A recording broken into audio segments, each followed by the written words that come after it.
Good evening. My name is Hos. I worked as a long-haul truck driver for over 10 years. Throughout my work, several things happened to me that some might categorize as paranormal. After all, driving kilometers and kilometers of highway at night lends itself to all sorts of things. This is one of the stories that marked me the most. I was leaving the city of Tijuana, heading to travel the entire border until reaching my hometown. I left around 8 at night.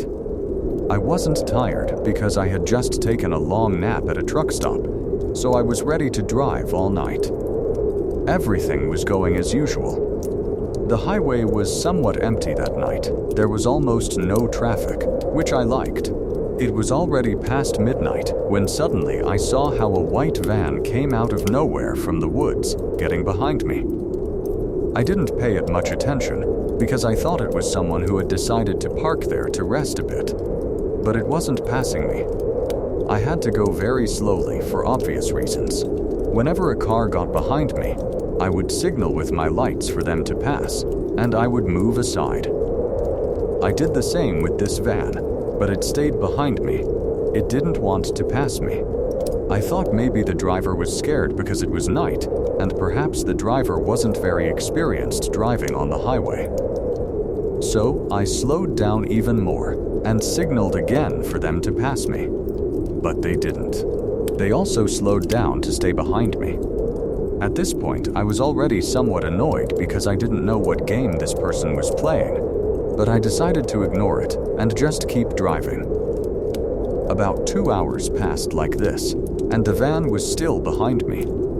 I decided to pull over at a gas station to use the bathroom and buy something to eat, but also so the van would continue on its way and stop following me. But when I turned to enter that gas station, the van did too. Only it didn't go all the way to the parking area. It stayed there on the side of the road, stopped with its lights on. I went to the bathroom and bought some things at the store, but when I came out, the van was still there waiting for me. I got very upset and decided to walk over there to tell whoever was driving what their problem was, if they were following me, or if this was some absurd joke. So I went over there and started knocking on the window because they were completely tinted, you couldn't see anything inside. So I pounded on their window to tell them to open it, not to be a coward, and to show their face, to tell me what game they were playing. But they never opened it. I yelled at them that if they kept following me, I was going to report them to my other friends who were also truckers so they could put them in their place. But then suddenly, they took off, almost running me over. I was still very upset, but I was relieved that I had finally made them go away and leave me to continue my journey in peace. I got back in my truck, stayed parked there for about 30 minutes, then smoked a cigarette and continued on my way. Everything was normal again. It was almost 3 in the morning when suddenly, again, the same white van came out of nowhere, right behind me. I thought this had to be a joke. I didn't know what to do anymore. It was quite annoying because I knew it was something personal now, following me for more than 3 hours. They must want something. So I thought about reaching the next truck stop, which was about an hour and a half away, and parking there to ask the other truckers to help me get that guy out of the van too. Finally stop him because I knew he would follow me there. So I kept driving patiently with the van right behind me. But suddenly, it finally started to pull alongside me. I thought it was going to pass me, so I slowed down, but the van did too. Its window was directly facing mine. I knew the driver was watching me. I honked at them to move away because it was dangerous to drive like that.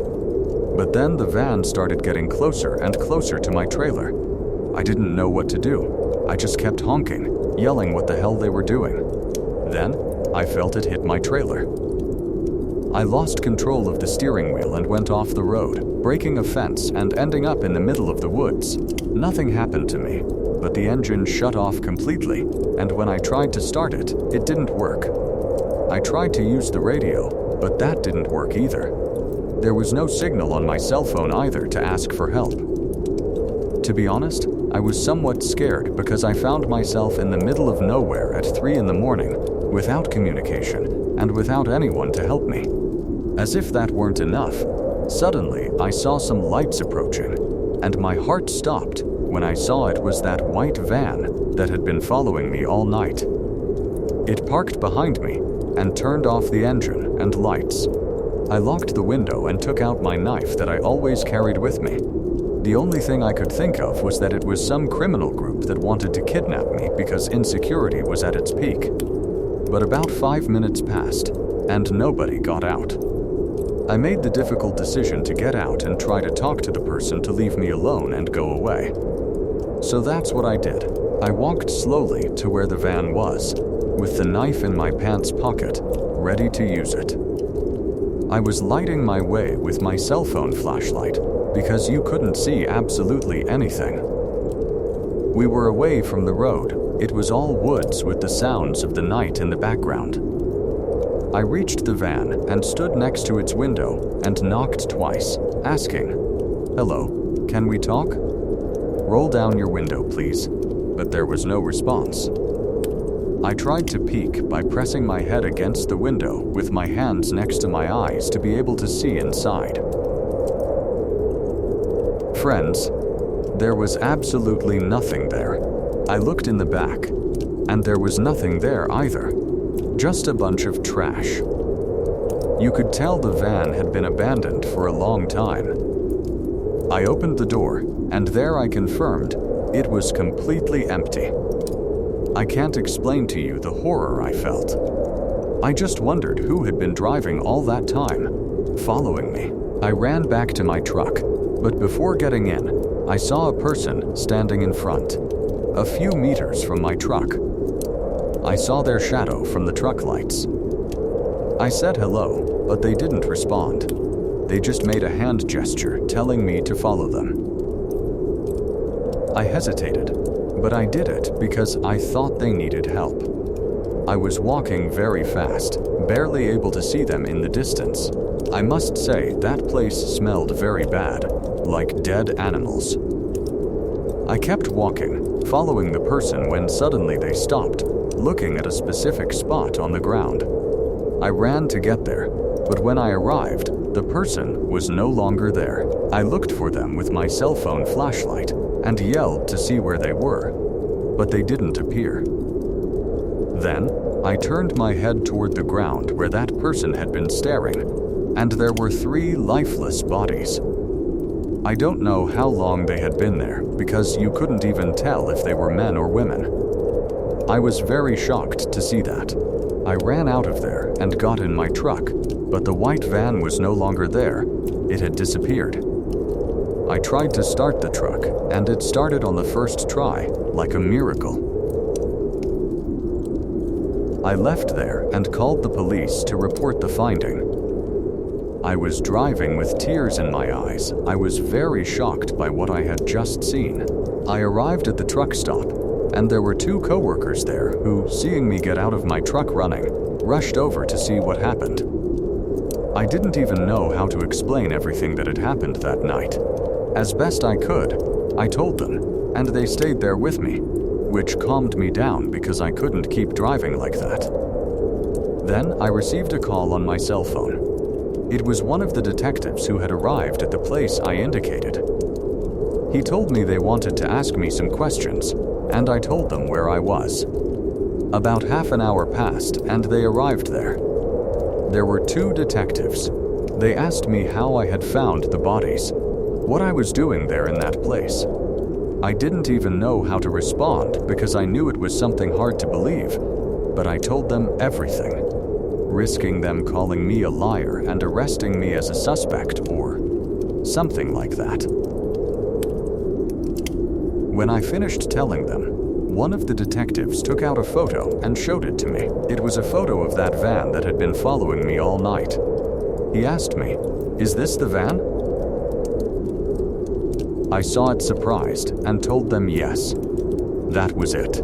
They looked at each other, and the other detective started telling me that van belonged to those 3 guys who had appeared lifeless in those woods. They were 3 students who had been missing for weeks.